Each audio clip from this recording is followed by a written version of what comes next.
اهمیت نمیدادند. ولی بله جواب میگفتن که ما بری هستیم از این تهمت ها، پاک هستیم، بهتان هستیم، تمام است. اما در مسئله عقاید، در مسئله دین، وقتی که جماعت نفر می آید منهجی باطل رو میخواهد منتشر بکند، در این حالت البته که منهج رسول الله معروف بود که به شدت پیش راهی این منتشر شوی فساد رو میگرفتند و صحابگان به شدت میگرفتند رضی الله عنهم. و ما هم در همین منهج هستیم. البته جواب گفتن به اقبال کبوتر و عبدالرحمن قطنبه به پایان نرسیده است. ما به این قطنبه و کبوتر جواب میگوییم. دو جواب گفتیم. جواب اول به تهمت‌هاش و جواب دوم یک جواب علمی بود و من البته این جواب را برای برادران و خواهران موحدم کردم، زیرا این اهل بدعت سخن ما را اصلا گوش نمیکنند. شما فکر میکنید که اقبال کبوتر و عبدالرحمن قطنبه مدخلی شما فکر میکنید سخنهای ما را گوش میکنند، طاقت میکنند 100 گوش میکنند؟ نه، اونها گوش نمیکنند. اگر اونها گوش میکردند سخنهای از ما بزرگان را گوش میکردند، سخنهای علمای کبار را گوش میکردند. اونها اگر حق خواه می بودند و گوش میکردند سخنهای علامه ها را که اهل سنت و جماعت وفات کردند و زنده هستند و امروز در بین امت هستند گوش میکردند. این علامه های اهل سنت زنده هستند، 1 نفر 2 نفر 3 نفر نه، 10 نفر هستند مشایخ ها. لیکن اینها مشایخ را، علما را، علامه های اهل سنت را که وقتی گوش نکردن مرا هرگز گوش نمیکنند. اینها خیلی متکبر هستند، نظرشون نمیگیرند. به مانند مشرکین قریش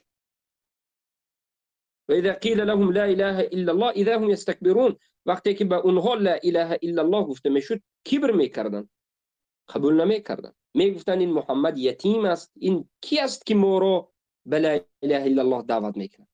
کی است که به ترک الهانمون دعوت میکند؟ کی است که دین اجداد گذشته ما را انکار میکند؟ گویان از سبب کبر قسمی از اونها قبول نکرد. من این سخنهایی که میگویم برادران و خواهران عزیز، مقصد ردهایی که به اهل بدعت میزنند 1 ساعت 1.5 ساعت 50 دقیقه و 60 دقیقه، این برای بیان کردن مسئله به شما اهل توحید است. به شما برادران و خواهران موحدم من این صحبت ها رو میکنم که گوش کنید. مثلا اونها گفتند که این یک حزبی و آذری 2 مشرک دموکراتی ها در یک جا جمع شدن، گفتند که خب دین ما تقسیمات ندارد و هر کسی که دین ما را تقسیم میکند، اقبال کبوتر میگه که این خوارج است، عبدالرحمن مدخلی قطنبه میگه که البته این میگه چی است؟ یک گمراهی است و عقیده باطل است. میگه ما باید به این رد زنیم و ما به شما اثبات کردیم، انا همین اثبات کردیم که شما موحدین در همین مسئله تقسیمات دین به اصل دین و فروع دین یا به ظاهر و به خفی باید اعتقاد داشته باشید. این هم یکی از دروازه های علم است و این منهج سلف صالح است و ما 10 سخن سلف صالح رو آوردیم و این چنین سخن شیخ الاسلام رو آوردیم و 3 مذهب رو در این بالا ذکر کردیم به خاطر شما که موحدین علم داشته باشید. این یکی از شبهات ان همین مشرکین است که به واسطه همین شبهات شما را گمراه میکنند. اگر شما به این گفته این مشرکین باور کردید و گفتید که بله دین ما تقسیم نمی شود، شما از این دو را حتما یکیش رو باید قبول کنید. از این 2 منهج حتما یکیش رو قبول کنید. کدام منهج؟ یا خوارجی رو قبول کنید یا جهمیگی رو قبول میکنید. اگر شما تقسیمات دین را به اصل دین و فروع یا ظاهر و خفی انکار کنید، یا شما منهج خوارج رو درست میگوید یا شما منهج بارک الله فیکم جهمی ها رو درست میگید. زیرا که خوارج ها تقسیمات دین را انکار کردند و همه مسائلات واجبات را اصول دین خواندند و امت را تکفیر کردند، تکفیری شدند، گفتند که تقسیمات نیست. و جهمی ها تقسیمات دین را انکار کردند و اصول دین را به درجه پایان فرآوردند، به درجه فروعات معامله میکنند. جهمی ها اصول دین را به رتبه، به درجه و طبقه فروعات نازل کردند و به اصول دین همچون فروع دین معامله میکنند. خوارج ها فروع دین را یا احکام را بالا بردند غلو کردند و به فروعات یا به مسائل درجه احکامی معامله همچون اصول دین میکنند. اما اهل سنت و الجماعت وسط هستیم، ما وسط هستیم. اصول دین را اصول دین میگیم و به اصول دین معامله خاص داریم، احکام خاص داریم، حکم های خاص داریم. و ما میگیم که در اصول دین اختلاف وجود ندارد، اجتهاد وجود ندارد، خطاکار معذور نیست. و به همه این سخنهایمان اصول مذهبی اهل سنت را از سلف صالح ذکر میکنیم. اما میگیم این چنین دینی ما فروع دین دارد که در اینجا بله کسی خطا کرد خطاکار گفته میشد. علما اجتهاد کردند یک ثواب گرفتن، میگیم اگر خطا کنند حتی اگر اجتهادشان درست براید دو ثواب میگیرند، ثواب اجتهاد و ثواب درست و اصابت. و حکم خاص، معامله خاص به فروعات داره. انا این رو میگن تفصیلات، تحقیقات و تدقیقات. و انا این رو میگن درک مسئله. خیلی که بارک الله فیکم ابن القیم الجوزی گفتند ما علم داریم، فهم داریم، مرتبه دوم فهم است، مرتبه سوم درک است. علم را بسیار انسان خواندنش ممکن است، در نزد علما نشستن و کتاب خواندن را بسیار انسان انجام دادنش ممکن است. اما از درون این انسانهای علم خوان و طالب علم و عالم یک اندک همون خوانده خود، گوش کرده خود را میفهمند، اندک میفهمند، همه نمیفهمند. فهم یعنی علم آموختن دیگر چیز است، فهمیدن این یک توفیق خاص الله، خیرخواهی الله به یک بنده است و این چیز دیگر است. و بعد از فهم مرتبه سوم داریم که این را میگویند درک المسائل، یعنی یک مسئله را به تفصیلات، تقسیمات، نمودها، به تمام دلیلها، مذاهب و ضعیفی و صحیح، به تمام کشف شبهات فهمیدن و عمیق و دقیق از همه جانب فهمیدن، این را درک میگویند. و در مسئله درک شیخ الاسلام ابن قیم الجوزی رحمه الله گفتند که اندکترین مردم به درک نصیب میشن. درک بالاترین درجه علم است. درک بالاترین درجه علم است. و در مسئله درک کم هستند کسانی که به این توفیق نصیب شده باشد. و دعا میکنیم که الله سبحانه و تعالی به من شما درک نصیب کنه، درک المسائل نصیب بکنه. بسم الله. بالاخره این بود در مسئله اصول دین. لیکن ما انشاءالله رد نوبتی ما به عبدالرحمن قطنبه مدخلی مشرک و عبدالرحمن فاتح یعنی قطنبه و اقبال حزبی مشرک، انشاءالله رد نوبتی ما در مسئله این که هر دوی این مشرکین ما را اهل سنت را میگویند که اینها یعنی ما طالب علمان اهل سنت را تکفیری میگویند و میگن که ابو محمد و دیگر طالب علم های اهل سنت اینها مسلمان ها را تکفیر میکنند. ما در همین نقطه باید گپ بزنیم. البته در آینده حالا نه، حالا ما امروز درس شروع میکنیم. شاید بیگاهی شب ما بارک الله فیکم میگویم مختصرا، اگر در 2 دقیقه گویم میگیم که ما همون کسانی رو تکفیر میکنیم که الله و رسول تکفیر کرده، صحابگان شاگردان رسول الله تکفیر کرده. و ما همون کسانی رو تکفیر میکنیم که قبوری هستند، یعنی شرک اکبر، کفر اکبر رو انجام میدهند، نواقض الاسلامی مجمع علیه رو انجام میدهند.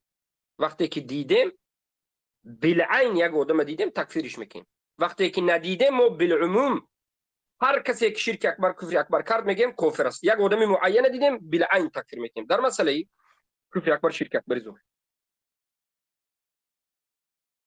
اینها میگن که نه شما مسلمان ها رو تکفیر میکنید.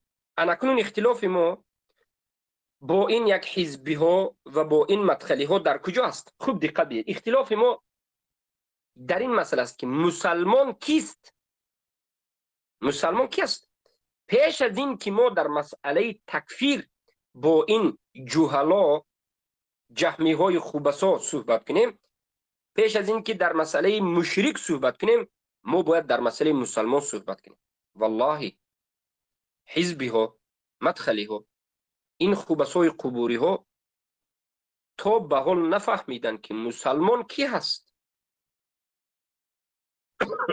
قرآن، سنت و صحابگان رسول الله صلی الله علیه وسلم رضی الله عنهم اجمعین کی را مسلمان گفتن؟ الله کی را مسلمان گفته است؟ رسول الله کی را مسلمان گفتن؟ الله میگوید فإن تابوا واقاموا الصلاة وآتوا الزکاة فاخوانکم فی الدین. اگر توبه کنند مشرکین از شرکشان و لا اله الا الله را قبول کنند و عمل کنند، یعنی شرک ترک کنند، کفر اکبر شرک اکبر ترک کنند، نماز خوانند و زکات بدهند، برادر مسلمان شما. کسی که شرک ترک نکند، کسی که نماز نخواند، آیا برادر مسلمان ما هست یا نیست؟ الله میگه که نه، این برادر مسلمان شما نیست، این مشرک است، این کافر است. این انسانی که شرک ترک نکرد، توحید نفهمید، جاهل در توحید است، این دشنام دهنده الله است. خیلی که در صحیح بخاری آمده است هر کسی که شرک میکند دشنام الله میکند. هر کسی که شرک را انجام میدهد از بالای الله به مخلوق شکایت کرده است. به مخلوق رفت و شکایت کرد که الله این خلاص اون خلاص، یعنی الله را در نزد مخلوق الله را شکایت کرد. اعوذ بالله. در صحیح بخاری آمده است که هر کسی که غیر الله را عبادت میکند به الله فرزند را نسبت میدهد، این دشنام داده است الله سبحانه و تعالی، تحقیر کرده است الله سبحانه و تعالی. این مسلمان نیست. اگر چه یک آدمی که نماز میخواند، روزه میدارد، زکات میدهد، ولی که قبر میپرستد، این مسلمان نیست. این در قرآن است، این دین همه انبیاء و مرسلین است و این دین صحابگان این امت و این دین آورده رسول الله و این دین ما اهل سنت و مسلمان ها پیروان قرآن و سنت با فهم تلفین است.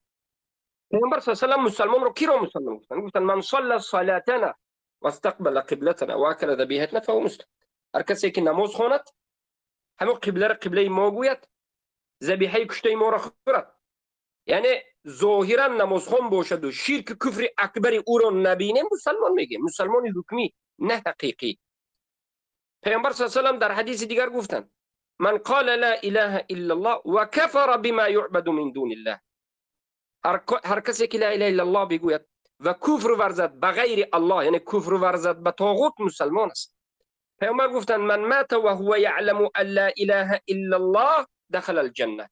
هر کسی که میمیرد، وفات میکند در حالتی که میداند که معنای لا اله الا الله چی است، نیست معبودی بر حق بجز الله است، کفر بالطاغوت، براءت، نفی از این تکفیر مشرکین با خبر است، موالات، البته ایمان به الله و موالات با خبر است، البته داخل جنت میشه. محمد رسول الله رو البته با ارکانش بگید. انا این است مسلمان. یعنی مسلمان کسی هست که ما او را نمازخوانیش را ببینیم و از او شرک و کفر را ندیده باشیم. خیلی که مذهب سلف است. من البته در آینده وقتی که به این مشرکین رد میزنم، تمام سخن سلف رو میگم که سلف صالح تنها به نماز یک نفر رو مسلمان میگفتن، نه به زکات، نه به حج، نه به روزه. باور میکنید سخنهای سلف من به شما ان شاء الله میورم در آینده. سلف صالح به روزه و به حج و به زکات حکم نمی کردن، بلکه به نماز حکم میکردن. حاجی ها رو ما چرا مسلمان میگیم؟ برای اینکه نه فقط به خاطر حج، به خاطر نماز. حاجی میرد نماز میخواد. نماز رو دیدی، هر شخصی رو دیدی که نماز رو میخواند و نمازش مثل اهل سنت، یعنی یکی از این 4 مذهب است، و قبر پرستی و کفر شرک رو از او ندیدی، این مسلمان معین رو، این انسان معین رو مسلمان میگویی. و هر کسی معین را دیدی که خود را مسلمان میگوید، نماز میخواند، لیکن قبر پرستی میکند، استهزاء الله و رسول دین را میکند، دشنام میدهد، ساحر است و دعواگری علم غیب است و موالات به کفار و مشرکین میکند و غیره، انا این انسان را چی میکنی؟ معین مشرک میگی. چی خیلی که به نماز حکم ظاهر دادی و معین مسلمان گفتی، به شرک حکم ظاهر میدی و یک آدم معین را مشرک به کافر میگی، کفر اکبر و شرک اکبر ظاهر. بالعموم میگویی هر کسی که نماز خوان است مسلمان است، هر کسی که شرک اکبر کفر اکبر ظاهر را میکند کافر است. بالعین هر کسی را دیدی که نماز خوان است و کفر شرک او را ندیدی مسلمان است، هر کسی را دیدی که کفر شرک میکند کافر است. انا همین است. اما در نزد این مشرکین، یعنی در نزد حزبی ها و عازری ها، عبدالرحمن قطنبه و جماعتش، در نزد اینها مسلمان کسی هست که قبوری، رافضه ها را اینها مسلمان میگن، خبر پرست ها را مسلمان میگن، دموکرات ها را مسلمان میگن، انکار کنندگان شریعت الله، حکم الله را مسلمان میگن، حکم کننده به حکم غیر الله را مسلمان میگن، دشنام دهندگان و استهزا کنندگان دین و پیش از همه الله و رسول و قرآن را مسلمان میگویند. و اینها لشکران طاغوت را، دشمنان الله و رسول را مسلمان میگویند. در نزد اینها مسلمان کسی هست که از پدری یا مسلمان تولد شده باشد یا خودش را مسلمان گوید، تمام است. نواقض الاسلام در نزد اینها وجود ندارد. یعنی اینها قبوری ها را مسلمان میگویند و ما قبوری ها را وقتی که مشرک گفتیم، اینها میگن که شما خوارجید، زیرا که مسلمان ها را تکفیر کردید. میگن ما میگیم که ای جهلا، ای خوبسا، ای متهمین، ما مسلمان ها را تکفیر نکردیم، ما قبوری را تکفیر کردیم. مسلمانی که نماز میخواند و کفر شرک اکبر نمیکند، ما البته این مسلمان میگیم. و منهجمون منهج سلف است. پیش منهج یعنی قرآن و سنت فهم سلف این امت است. خیلی که حضرت ابوبکر صدیق یک جماعت رو، یک قوم رو مسلمان میگفتن، ولی این قومی که مسلمان بود آمد و زکات رو نمیدهیم، مانع زکات شد، تکفیر کرد. نماز میخوند اونها، روزه میداشتند اونها، لیکن ابوبکر صدیق گفتن کافر است، زیرا که کفر اکبر را انجام. در زمان ابوبکر و عمر مسیلمه کذاب به نزد رسول الله آمده مسلمان شده بود، قومش مسلمان بود، ولی بارک الله فیکم نماز میخوندن، بله زکات و روزه و حج اینها را قبول داشتن، لیکن مسیلمه کذاب بعد از رسول الله خودش را میراثبر رسول الله رسول اعلان کرد با سخنهای دروغ و شاهدهای دروغین. و بسیار مردمی که در همون قوم شد به او باور کردن. صحابگان رسول اکرم اون رو تکفیر کرد، نگفتن که مسلمان است، گفتن که مسلمان بود، این بعد کافر شد. به اسلامش مسلمان شده بود، به کفرش، یعنی وقتی که اسلام را در زمان رسول الله صلی الله علیه وسلم ظاهر کرد مسلمان شد، ولی وقتی که کفر را ظاهر کرد کافر شد. در زمان حضرت علی رضی الله عنه پیروان او مسلمان بودن قسمی، ولی غلو کردند، آهسته آهسته آمدند در حق علی غلو کردند و علی را اله گفتند. علی اونها را نگفت که اینها مسلمان، من تکفیر نکردم، گفت مسلمان بودند لیکن به کفر اکبرشون کافر شدند و اونها را در زیر آتش قتل شد. اگر ما این چنین مثال ها را از قرآن و سنت، از حیات خود رسول الله تا امروز بیاریم، هزارها مثال میبریم، هزارها، صدها، نه خب بگیدن صدها. یعنی از زمان رسول الله تا امروز این چنین قصه زیاد است. در زمان رسول الله پیامبر صلی الله علیه و سلم مسلمان های در عهدشان بوده را جمع کردند، گرفتند، رفتند به جهاد با اهل کتاب به تبوک، 900 کیلومتر دورتر از مدینه تقریبا، که 20 روز راهش بود، یا یک ماهینه راه بود. یک ماه میرفتن، یک ماه اومد، 20 روز در اونجا ایستاد. همراه رسول الله یک چند آدم های بود که مسلمان برآمده بود، همه اونها را مسلمان میگفتند. لیکن وقتی که به تبوک رسیدن، همین مسلمان، همین آدمی که حکم مسلمانی داشت، همه او را مسلمان میگفت، استهزا کرد. استهزا به الله و رسول و آیت های او کرد، استهزا به صحابگان کرد. صحابگان را الله تزکیه داده بود، از اونها راضی شده، لیکن اینها مسخره میکنند. سبحان الله. الله سبحانه و تعالی خودش تکفیر کرد، الله و رسولش تکفیر کرد. نگفتند، الله نگفت که بله اینها مسلمانی را قبول کرد، ما دیگر اینها را تکفیر نمیکنیم. نه، ببینید، اسلام دروازه ورود دارد، دروازه دارد که به واسطه این دروازه به اسلام داخل میشه، و اسلام با دروازه های گوناگون دارد که اگر خودت رو احتیاط نکردی، دینت رو احتیاط نکردی، از دیگر دروازه باز میبروی، از دین باز میبروی، کافر شدنت ممکن است. برای همین این یک به طرز خیلی هم عادی و ساده برای شما هست. برادران عزیز، خواهران، بالاخره از منهج اهل سنت و الجماعت با خبر باشید. این مسئله که من حالا گفتم مختصرا حکم به ظاهر میگه، حکم کردن به ظاهر انسان. ظاهر انسان مسلمان باشد، مسلمان است. ظاهر انسان کفر اکبر، شرک اکبر کرده باشد، کافر است. منهج اهل سنت همین است. نحن نحکم بالظاهر والله یتولی السرائر.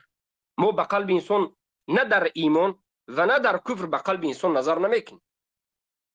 هر کسی که اسلام ظاهرا خودش مسلمان گفت، ما مسلمان میگیم، قلب او را ما نمیدونیم. شاید قلب او منافق باشد، لیکن ما وظیفه دار نیستیم که به قلب او نظر کنیم. خیلی که حدیث اسامه معلوم است و غیره و غیره، حدیث های زیاد در این باب ان شاء الله در آینده ذکر میکنیم. کسی که کفر اکبر ظاهر کرد، ما به قلب او نظر نمیکنیم که قلبی چه است. برای چی؟ برای که غیر از الله از قلب او ما هیچ کسی از این ما از انسان ها، از جن ها با خبر نیست. غیر از الله هیچ کسی با خبر نیست. حتی رسول الله صلی الله علیه و سلم از قلب مردم با خبر نبودند. خیلی که در حدیث قصه اون نامه به ما بیان میشد. حدیث بارک الله فیکم که پیامبر صلی الله علیه و سلم یک نفر رو دیدن که کفر رو انجام داد. حضرت عمر در نزد رسول الله او رو تکفیر کردند. رسول الله با حضرت عمر انکار نکردند ولی جبرائیل نازل شد و از جانب الله به پیامبر خبر داد که قلب این انسان صادق است. بعد از این پیامبر به حکم قلب او حکم کرد. یعنی حکم به ظاهر است برادر عزیزم، حکم به ظاهر است، در کفر ایمان به ظاهر است. ولیکن افسوس که در این مسئله حکم هم حکم انسان ما باز سه مذهب داریم. مذهب اهل سنت رو حالا شما دیدید، فهمیدید. دو مذهب باقی مانده، مذهب خوارج و مذهب جهمی است. دو قنات شیطان است. مذهب خوارج یک قنات چپ شیطان، مذهب جهمی ها قنات راست شیطان. زیرا که ضرر جهمی ها از خوارج ها به مراتب زیادتر است و جهمی ها به مراتب کافرتر از خوارج ها است و فاسدتر و خبیثتر است. بالاخره شیطان دو قنات دارد. در بین این امت شیطان دو قنات دارد. قنات راستش، بزرگترین قنات شیطان، این جهمی ها هستند. این خوبسا به اشکال گوناگون، قبوری های صوفی، جهمی های رافضی، جهمی های اشعری و ماتریدی، جهمی های حزبی، اشعری و بگم عازری و مدخلی و غیر. این خوبسا همه اینها جهمی است. و یک قنات دیگر دارد، قنات چپ. این قناتش شیطان، این قنات شیطان خوارج است. و در مسئله حکم هم جهمی و هم خوارج به ظاهر انسان حکم نمیکنند. جهمی ها را نظر بکنید، به قلب انسان حکم میکنند. کفر اکبر و شرک اکبر را بینند، میگویند که ما یک انسانی کفر اکبر و شرک اکبر را ظاهر کرده را کفر نمیگوییم، تکفیر نمیکنیم. برای چی؟ میگن زیرا این در قلبش ایمان است، به قلب انسان حکم میکنه. ما به او سوال میکنیم که تو قلب یک انسان را از کجا فهمیدی؟ مگر به تو وحی آمد؟ به نزد رسول الله جبرئیل آمدند، به نزد تو کی آمد؟ تو از کجا فهمیدی قلب او را؟ الله سبحانه و تعالی خبر داد که غیر از الله از قلب انسان کسی نیست. ببینید این گمراهان را، این جهلا را جواب داده نمیتوانند و تو را تکفیری میگویند. جواب اینها تکفیری است. تکفیری میگن فرار میکنند، به مانند خری که وقتی شیر را میبیند فرار میکند، فرار میکند. و این چنین خوارج را نظر بکن. خوارج یک نفری که مسلمان است، نماز خونده شده است، این را کافر میگه. وقتی که به خوارج گفتی که چرا نمازخوان را که کفر اکبر شرک اکبرش رو ندیدی تکفیر کردی، او میگه این در قلبش کفر است. خوارج میگه این در قلبش کفر است. بخیر میگه که آخر قلب او را از کجا فهمیدی؟ عیناً خوارج هم به مانند جهمی به تو جواب گفته نمیتواند. به مانند خری که از شیر فرار میکند فرار میکند، لیکن پیش از فرار تو را جهمی میگوید. برای همین ما اهل سنت و الجماعت رو خوارج ها از یک جانب جهمی میگویند، زیرا که ما به اونها رد میزنیم در مسئله حکم بالظاهر. به قلب انسان نظر کرده مردم کافر نگوید خوارج ها، میگیم اونها ما رو جهمی میگن. و به جهمی ها رد میزنیم که جهمی ها به قلب انسان حکم کرده ظاهر مشرک بوده را شما مسلمان نگوید، اونها ما رو خوارج میگن. ما وسط هستیم.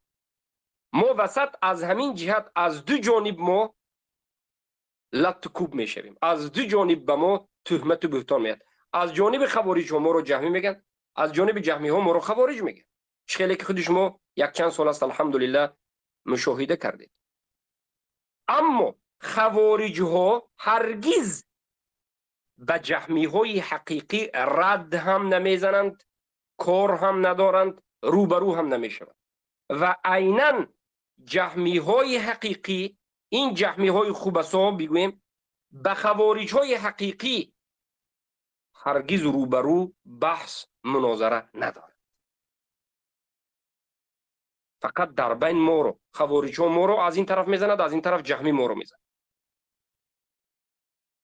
اگر ما نباشیم، تصور کنید که ما اهل سنت و الجماعت نباشیم، خاموش باشیم، والله خوارج ها و جهمی ها به هم دیگر پروا ندارند. هم خوارج و این هم جهمی ها تنها به اهل سنت هجوم میکند. چرا؟ برای آن که یگانه مذهبی که ریشه خوارج را خوش میکند و نابودش میکند و ریشه جهمی ها را به تبر میزند و خوش میکند و ریشه اونها را نابود میکند. هر دوی مذهبی باطل را تیت و پیت و پراکنده و چاش و پاش و ریزه میکند. این مذهبی حق، فرقه ناجیه، طائفه منصوره، اهل السنت والجماعه. ما به عباره لهجوی تاجیکی بگم، ما اهل سنت هم خوارج و هم جهمی ها رو چی میکنیم؟ تیت و پیت میکنیم. برادران ایرانی افغانستان اگر گوشن یعنی تیت و پیت یعنی ریزه شون میکنیم، میده و چاش و پاش و اینها را شکست میدیم، پیش اینها را ما فقط میگیم. برای همین اینها به ما هجوم میکنن. الحمدلله ان شاء الله من اگرچه مقصدم 5 دقیقه 10 دقیقه در این مسئله صحبت کردن بود، لیکن ببینید که الحمدلله خیلی زیبا برآمد، خیلی زیبا برآمد. اگرچه از نظر دلیل ها رو خیلی هم کمتر بیان کردیم، عادتا بسیارتر به فهمانده دهی مشغول شدیم، لیکن خیلی زیبا برآمد به فکر من. از همین جهت برادرانی که همین حاضر صحبت های ما را تسجیل کرده هستند خواهش میکنم که همین صحبتی که درباره حکم ظاهر کردم جدا کنید برادرها، به همین گروه گذارید. حکم بالظاهر، رد به عاذری ها، رد دو به عاذری ها، حکم به ظاهر گفته خواهش میکنم گذارید. این خیلی هم مفید است، این خیلی هم مفید است. بدانید که ما منهجمون به ظاهر حکم کرده است، به ظاهر انسان. اما این منهج قنات شیطان جهمی ها و قنات شیطان خوارج ها به قلب است.